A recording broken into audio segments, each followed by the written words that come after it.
मुझे याद है, मैं अपनी गवाही अगर बताऊं तो 2011 में मैंने बपतिस्मा लिया, 17 साल की उम्र में। और जब मुझे एक स्किन डिजीज थी, मुझे सोराइसिस का रोग था। जब वो बीमारी मुझे हुई तो मेरा पूरा शरीर जो था गल गया था।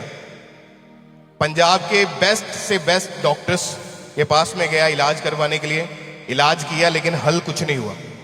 आप गूगल पे जाओ, सोराइसिस डिजीज को, बीमारी को सर्च करो, आज तक उसका ट्रीटमेंट बना है लेकिन वो क्योर नहीं हो पाई, कभी वो बीमारी खत्म नहीं हो पाई।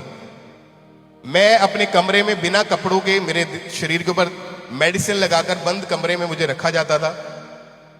और जब मेरी बीमारी इतनी बढ़ गई, पंजाब के सभी डॉक्टर चेंज कर लिए। उस समय मसीह में भी नहीं थे हम, सभी जगह जहां बोलना लोगों ने चले जाना, सब कुछ करके देख लिया, कोई फर्क नहीं पड़ा। डॉक्टर ने लास्ट में मुझे ये बोला कि अगर डायरेक्ट हवा तेरे शरीर के ऊपर पड़ी या डायरेक्ट मिट्टी तेरे शरीर के ऊपर पड़ी, तेरी डेथ हो जाएगी। ये डॉक्टर ने मुझे बोला था। और डॉक्टर ने बोला था ये बीमारी शायद कभी खत्म ना हो, और इस बीमारी में बहुत सारे अनेकों लोग ऐसे हैं जो मर गए, जो पढ़े लिखे लोग यहाँ बैठे हैं, या आप इंटरनेट यूज करते हैं, आप गूगल के ऊपर अभी सर्च कर सकते हो। सोराइसिस जो बीमारी है, उस बीमारी के कारण जितने भी लोग पीड़ित हुए, बहुत रेयर व्यक्ति है जो बचे होंगे उस बीमारी से। और जब बीमारी बढ़ने लगी तो मुझे एक डर था कि पता नहीं बचना है कि नहीं बचना है। बीमारी बढ़ती गई डे बाय डे, परिवार वाले रोते थे, बीमारी खत्म नहीं हो रही थी। तो एक दिन किसी ने बताया कि तुम चर्च में चलो। मैं बहुत विरोध करता था मसीह लोगों का। मैंने कहा नहीं, मैं चर्च नहीं जा सकता। मैं एक हिंदू परिवार से हूं। मैंने कहा नहीं, मैंने चर्च नहीं जाना। जब पास्टर लोग मेरे घर पे आते थे तो मैं अपने घर से भाग जाता था। मेरे मम्मी डैडी प्रभु में थे, लेकिन मैं उनका भी विरोध करता था कि मैंने चर्च नहीं जाना है, मैंने चर्च नहीं जाना है, मैं विरोध करता था। जब वो बीमारी मुझे हुई, सब तरफ घूम के देख लिया, सब रास्ते बंद हो गए। तो एक दिन मेरे मदर ने मुझे कहा कि तुम मेरे साथ चर्च में चलो। मैं उनका दिल रखने के लिए जस्ट उनके साथ वन विजिट के लिए मैं चला गया। खामरा चर्च में मैं जब गया 2012 में, 3 मार्च 2012 की बात है, तो सबसे पीछे में बैठा, वर्शिप चल रही, सिद्धांत ब्रदर गा रहे थे, मुझे आज भी याद है वो वर्शिप सॉन्ग इनका। जब वर्शिप चल रही, मैं मेरी आंखों से आंसू बह रहे। मैं हैरान, मैंने कहा यार मैं यंग बंदा हूं, मैं कैसे रो सकता हूं? मैं इमोशनल तो नहीं हूं, मैं रो नहीं सकता हूं। मेरी आंखों से आंसू बही जा रहे। मुझे पता नहीं क्या उस समय पवित्र आत्मा मुझे टच कर रहा है। मैं जस्ट बैठा, मैंने वर्शिप अटेंड की, मीटिंग आमीन हुई। जब मैं घर जाने लगा तो मुझे एक वॉलंटियर ने पूछा तुम किस चीज के लिए प्रेयर करवाना चाहते हो? मैंने कहा नहीं, I just came here for just a visit. मैं जस्ट घूमने के लिए, जस्ट एक विजिट करने के लिए आया हूँ, मुझे कोई प्रेयर व्रेयर नहीं करानी है। उन्होंने बोला नहीं, आप आए हो पहली बार तो हमें पूछना होता है, जी हमारी ड्यूटी है। मैंने वैसे ही लिखा दिया कि हाँ मुझे स्किन की डिजीज है, आप प्रेयर कर दो। उसके कुछ टाइम बाद मैं परमेश्वर के दास से मिला। उस समय मैं होटल मैनेजमेंट कर रहा था। मैं एक बहुत बड़े जलंधर का 4 स्टार होटल है, वहां पे एज ए शेफ मेरी ड्यूटी लगने वाली थी। 48,000 मेरी सैलरी थी उस समय। तो जब मुझे परमेश्वर के दास से मैं मिला, उन्होंने कहा कि तू क्या करता है? मैंने कहा मैं एक मैं शेफ हूं, मैंने होटल मैनेजमेंट HM किया हुआ है, तो मैं शेफ लाइन में जाना चाहता हूं। वो कहते हैं तेरी कॉलिंग लोगों को फूड सर्व करना नहीं है, तेरी कॉलिंग लोगों को गॉस्पल सर्व करना है। मैंने कहा, मैं हैरान हो गया। मैंने कहा पता नहीं क्या बात है, मुझे बिलीव थोड़ी था। उन्होंने बोल दिया, कहते तेरी गॉस्पल। उस समय ना मैं सेवा करता था, ना मुझे कुछ मालूम था। मैंने कहा ओके। मैं क्या करूं फिर, मुझे क्या करना है? कहते वो तेरे ऊपर डिपेंड है कि तूने क्या करना है। मैंने बताया मुझे ये प्रॉब्लम है, डॉक्टर ने मुझे कुछ वक्त का टाइम दिया, मेरी मौत हो जाएगी, या डॉक्टर की जो वर्डिंग, मैंने सब बता दिया। वो कहते नहीं तू प्रभु की सेवा कर। कहते जो भी सेवा मिले, चर्च में दरियां उठानी है, टेंट लगाना है, मिट्टी में काम करना है, कोई भी काम मिले, एनीथिंग तू करना शुरू कर। मैंने सेवा करनी शुरू की। 3 महीने मैंने कंटिन्यू सेवा करी। मैं भूल गया कि मुझे बीमारी भी है। 3 महीने बाद मैं शावर लेने के लिए गया वॉशरूम में। मैंने अपनी बॉडी चेक करी, सिंगल दाना भी उस बीमारी का मेरे शरीर के ऊपर नहीं था, सिंगल दाना भी। सोराइसिस नाम की बीमारी को खुदा ने उस दिन खत्म किया। उस दिन मैंने डिसाइड किया कि जब तक सांस है अंदर, मैं परमेश्वर की सेवा करूंगा।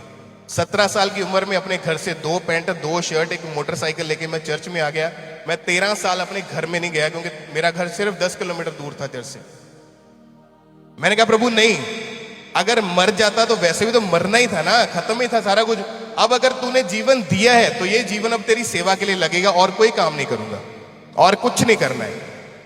तो परमेश्वर ने चुना। आज यंगस्टर लोग, जवान लोग, मैंने उनको पाप में देखा है, गर्लफ्रेंड बॉयफ्रेंड के चक्करों में देखा है। शादी कब करनी है? 27 साल की उम्र में। गर्लफ्रेंड कब है? 20 साल की उम्र में। शैतान मूर्ख बनाता है लोगों को। किसी को मोबाइल पकड़ा दो, स्क्रॉलिंग करते करते कब 3 घंटे इंस्टाग्राम पे बीत गए कुछ नहीं पता चलता। प्रेयर में बिठाओ, बाइबल पकड़ाओ, 15 मिनट में आवासियां, नींद सब शुरू हो जाता। आज यूथ का ये हाल है। यंगस्टर लोगों को मैंने पाप में देखा है, मैरिड लोगों को पाप में देखा है, क्योंकि शैतान लोगों को मूर्ख बनाता है। परमेश्वर ने आदम को बनाया अपनी महिमा के लिए, नशे करने के लिए नहीं बनाया, पाप करने के लिए नहीं बनाया था।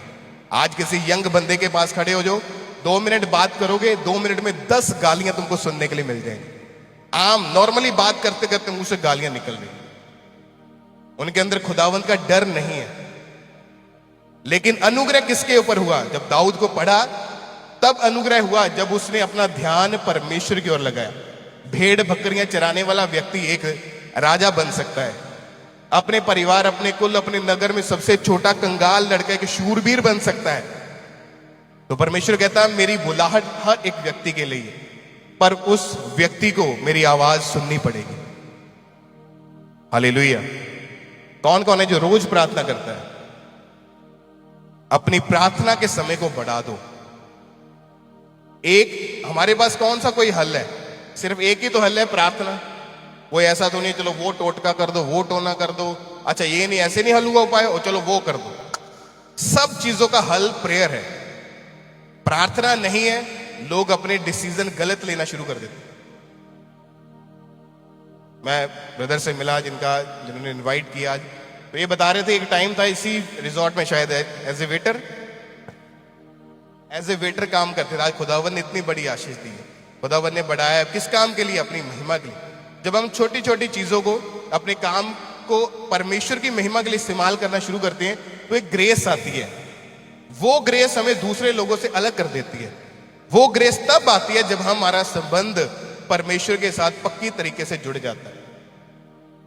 तो आज से जब भी प्रेयर करो, खुदावन से ये मांगो कि परमेश्वर हम वफादारी के साथ, ईमानदारी के साथ, अधीनगी के साथ आपके साथ जुड़े रहें। जब एक टानी जो होती है, जो डाली होती है, जब एक काट दी जाती है, कुछ घंटों के, कुछ दिनों के बाद वो सूख जाती है। वो चाहे कितने भी अच्छे फल क्यों नहीं उगाती होगी उस समय, कितने अच्छे फूल क्यों नहीं लगते उसके ऊपर, अगर वो डाली पेड़ के साथ बनी है तो वो फलवंत है, उसको कोई नहीं तोड़ सकता, कोई मुरझा नहीं सकता। लेकिन जैसे ही वो टूट गई तो वो खत्म है।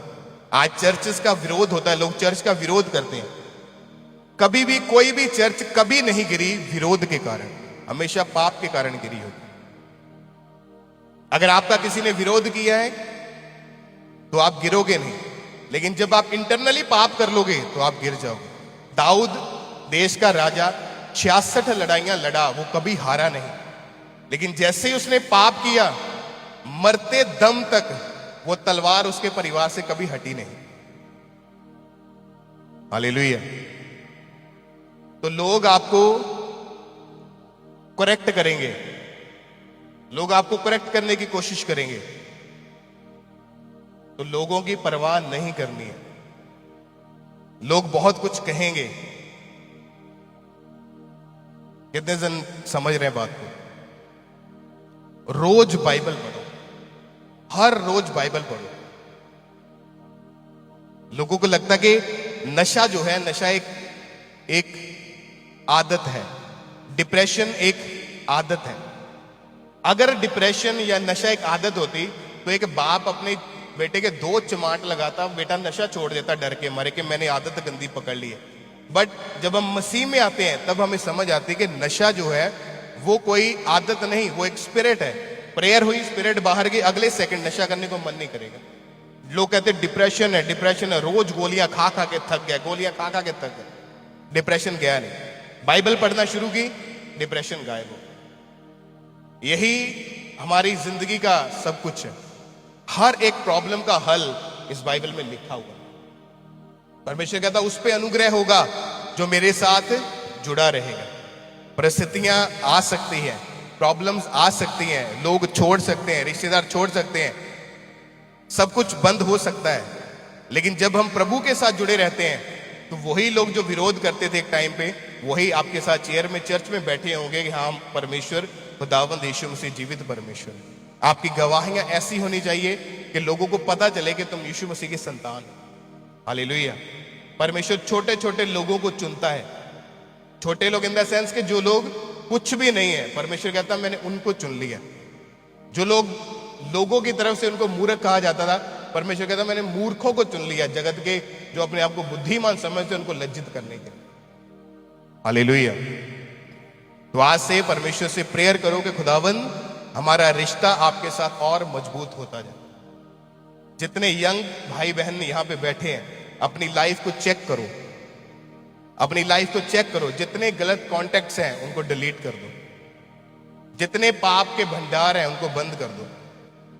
इंसान को कोई चीज गिराती नहीं है, सिर्फ पाप उसको गिराता है।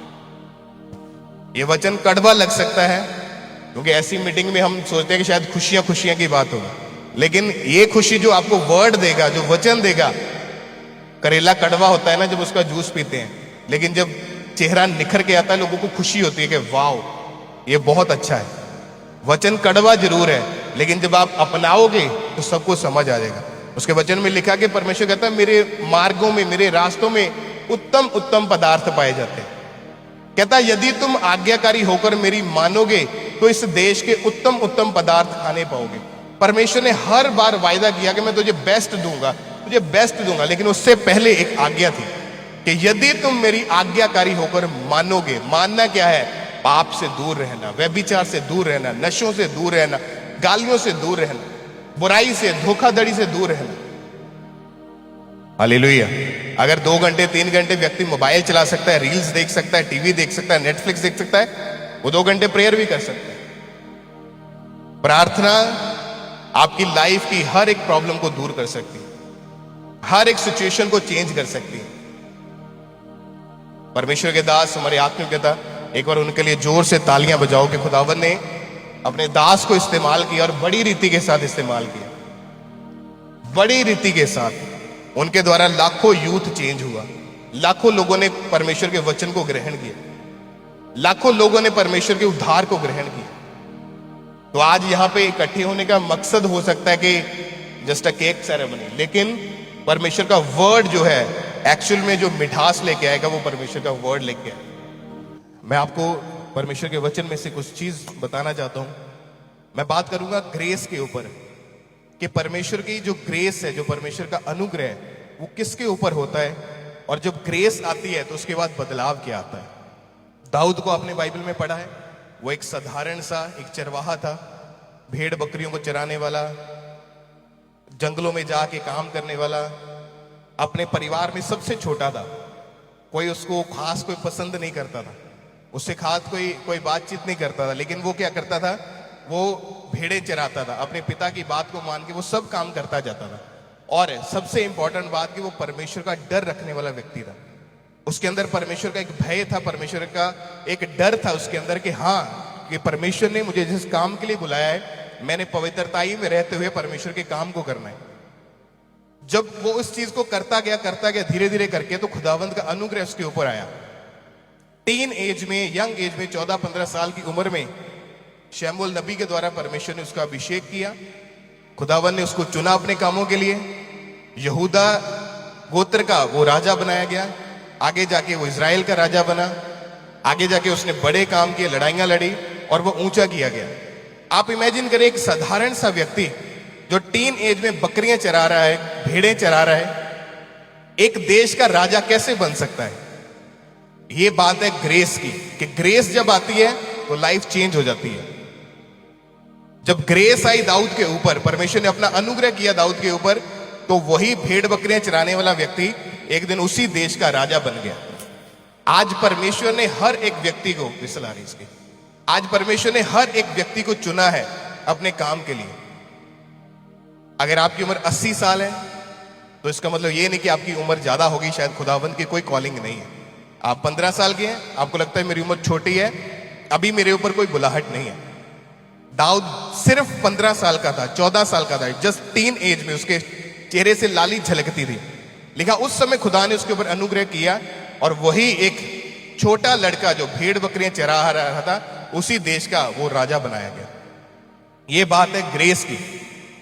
गिदोन के बारे में अगर बाइबल में पढ़ते हैं तो गिदोन का जो कुल था, जो नगर था, उस देश में से सबसे छोटा था और उसका कुल जो था, उसके अंदर जितने घराने थे उस घराने में भी वो सबसे छोटा था, अपने परिवार में भी वो सबसे छोटा था। सबसे छोटा लड़का अपने परिवार का, उसका परिवार उसके कुल में सबसे छोटा, उसका कुल उसके नगर में सबसे छोटा, और सबसे जीरो लेवल का बंदा जब बैठा और काम कर रहा है, अपने काम जो रेगुलर वो करता है, वो कर ही जा रहा है, कर ही जा रहा है, कर ही जा रहा है। तो एक दिन खुदा की आवाज आती है कि हे शूरवीर सूरमा, यहोवा तेरे संग है। वो हैरान हो गया, कहता मैं एक साधारण सा मनुष्य हूं, मुझे कोई जानता नहीं है, मुझे कोई पहचानता नहीं है, मैं कैसे चुना जा सकता हूं। परमेश्वर ने कहा हे शूरवीर सूरमा, यहोवा तेरे संग है। कि परमेश्वर कहता मैं तेरे साथ हूं। वो हैरान हो गया, मैं सबसे छोटा बंदा, ना किसी काम का, ना कुछ मैं करता हूं, मेरे ऊपर यहोवा कैसे काम कर सकता है, कि मुझे प्रभु ने कैसे चुन लिया। आपकी अधीनगी, आपकी वफादारी, आपकी पवित्रता जो आप खुदावंद के साथ निभाते हैं, वो एक ग्रेस पैदा करती है। वो ग्रेस आपको नीचे से हमेशा ऊपर तक लेके जाती है। परमेश्वर ने वचन में लिखा कि मैंने गरीबों को चुन लिया, मैंने तुच्छ लोगों को चुन लिया, मैंने निर्बुद्धियों को चुन लिया, मैंने उन लोगों को चुन लिया जो कुछ भी नहीं थे, ताकि उन्हें कुछ बनाया जाए, और जो लोग कुछ अपने आप को समझते हैं उनके सामने उनको खड़ा किया जाए। हालेलुया। परमेश्वर ने अपना अनुग्रह हर उस व्यक्ति के ऊपर किया जिसने अधीन रह के परमेश्वर के पीछे चलना कभी नहीं छोड़ा। हालेलुया। अपने हाथों को उठाओ, खड़े हो जाओ सब अपने स्थान के ऊपर। परमेश्वर को महिमा देने के लिए जब आप खड़े होते हैं, अपने हाथों को उठाते हैं, इसका मतलब आप परमेश्वर से ये कहते हैं कि खुदावंद हम कुछ नहीं है, आप बड़े हैं हमसे। उठाओ अपने हाथों को, अपनी आंखों को बंद करके सब जन वायदा करते हैं परमेश्वर के साथ कि खुदावंद जो बीते समय में, बीते सालों में हमसे पाप गुनाह गलतियां हुई, हम उनसे माफी मांगते हैं। आने वाले समय में खुदावंद आपके साथ मजबूती के साथ चलेंगे। आज का वर्ड जो मैंने सुना है कि खुदावंद तेरी ग्रेस उन लोगों के ऊपर आती है जो लोग वफादार रहते हैं। तेरी ग्रेस उन लोगों के ऊपर आती है जो लोग पवित्रताई में रहते हैं। तेरी ग्रेस उन लोगों के ऊपर आती है जो तेरे साथ जुड़े रहते हैं। खुदावंद आज ऐसा अनुग्रह हमें दे दे कि हम तेरे साथ ऐसा जुड़ जाएं, दुनिया की कोई ताकत, कोई फाइनेंस, कोई शैतान, कोई अंधकार, कोई इंसान तेरे प्रेम से हमें जुदा न करने पाए। यस, उठाओ अपने हाथों को हर एक जन।